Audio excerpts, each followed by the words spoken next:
નમસ્કાર મિત્રો, વાર્તા સાંભળવા માટે આવ્યા છો? ચાલો વાર્તાની શરૂઆત કરી. દોસ્તો, મારું નામ વિરાજ છે. મારી ઉંમર 26 વર્ષ છે. દોસ્તો, આ વાર્તા મારી કાકીની છે. તો ચાલો વાર્તાની શરૂઆત કરી. મિત્રો, હું બહાર આંગણામાં સૂઈ રહ્યો હતો અને મને ખૂબ જ ઠંડી લાગી હતી. મારી કાકી મારી તરફ જોઈ અને કહેવા લાગી, બહાર ખૂબ જ ઠંડી છે. એક કામ કર, તું મારી બહેન દિવ્યાના રૂમમાં સૂઈ જા, કારણ કે ફક્ત 2 રૂમ હતા. મારી કાકીની વાત સાંભળીને હું કહી શકતો નથી કે હું કેટલો ખુશ હતો.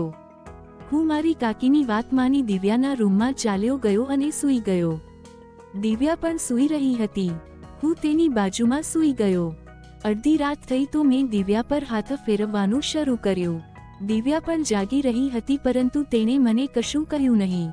દિવ્યા પણ આ જ ઈચ્છતી હતી. તે મારી કાકીની નાની બહેન છે.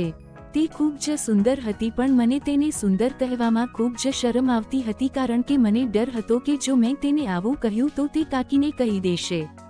આજ સુધી મેં કાકીની બહેનને આ રીતે વાતો કહી ન હતી. અમારું સંયુક્ત કુટુંબ હતું. મારા પિતા અને કાકા ખેતીનું કામ કરતા હતા. તેઓ મોટે ભાગે ખેતરમાં રહેતા હતા. મારી કાકી અને મારી માતા ઘરે રહેતા હતા. મારી કાકીને એક પુત્ર હતો, જે લગભગ 7 વર્ષનો હતો. મારી કાકીને એક બહેન હતી. મારી કાકી 30 વર્ષની હતી અને તેની નાની બહેન લગભગ 22 વર્ષની હતી. કાકીની બહેન પર તો હું કાકાના લગ્નના દિવસે મારું હૃદય ગુમાવી બેઠો હતો. અમે સાંજે ખોરાક ખાતા હતા.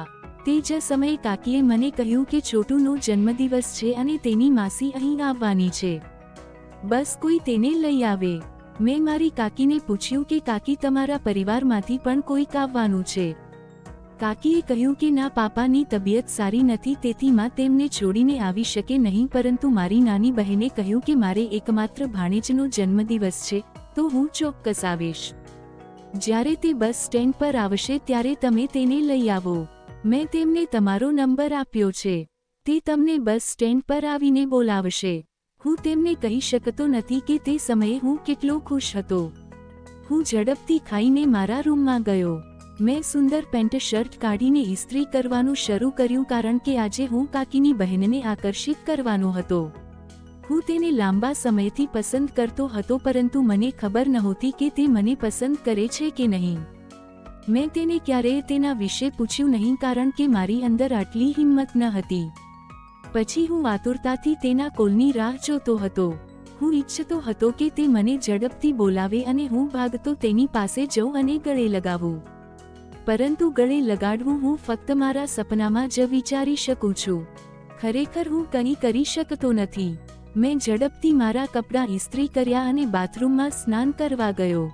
આમ તો હું મારો ફોન બાથરૂમની બહાર રાખતો હતો, પરંતુ આજે હું એટલો ખુશ હતો કે હું મારો ફોન બાથરૂમમાં જ લઈ ગયો, કારણ કે મને ડર હતો કે જો તેને મને ફોન કર્યો અને મારો ફોન મારી પાસે ન હોય તો તે ગુસ્સે ન થાય અને ફોન કરીને કાકીને ના કહે. તેથી જ મેં ફોનને બાથરૂમમાં લઈ ગયો. હું ઝડપથી સ્નાન કર્યા પછી કપડાં પહેરીને બહાર આવ્યો. આજે મેં એક મોંઘો પરફ્યુમ લગાવ્યો હતો, જેનો ઉપયોગ મેં એકવાર પણ કર્યો ન હતો. મારા જન્મદિવસ પર તે પરફ્યુમ મને મારા મિત્રએ ભેટમાં આપ્યો હતો, જે મેં આજે કાકીની બહેન માટે લગાવ્યું હતું, કારણ કે કાકીની બહેન મારા માટે ખાસ હતી. પરંતુ તેની સાથે ક્યારેય મેં વાત કરી ન હતી, પણ આજે મને તેની સાથે વાત કરવાનો મોકો મળવાનો હતો. હું પૂરી રીતે તૈયાર હતો કે આ નંબર કોનો છે, કારણ કે કાકીની બહેન સિવાય કોઈ મને ફોન કરી શકે નહીં. તેથી મેં મારા ઉપર નજર કરી. પછી કાકીની બહેનનો ફોન આવ્યો. હું બસ સ્ટેન્ડ લેવા ગયો. હું તેને જોઈને ખૂબ ખુશ થયો. તે મને જોઈને સ્મિત આપી રહી હતી. હું તેને લઈને ઘરે ગયો. પછી અમે કાકીના છોકરાની પાર્ટીની તૈયારી કરી. પછી અમે પાર્ટી એન્જોય કરી. હવે અમે સૂવાનું પાથરવા લાગ્યા. ઘરમાં 2 રૂમ હોવાથી કાકી તેમના રૂમમાં હતા અને તેમની બહેનને અલગ રૂમ આપ્યો. હું બહાર સૂતો હતો.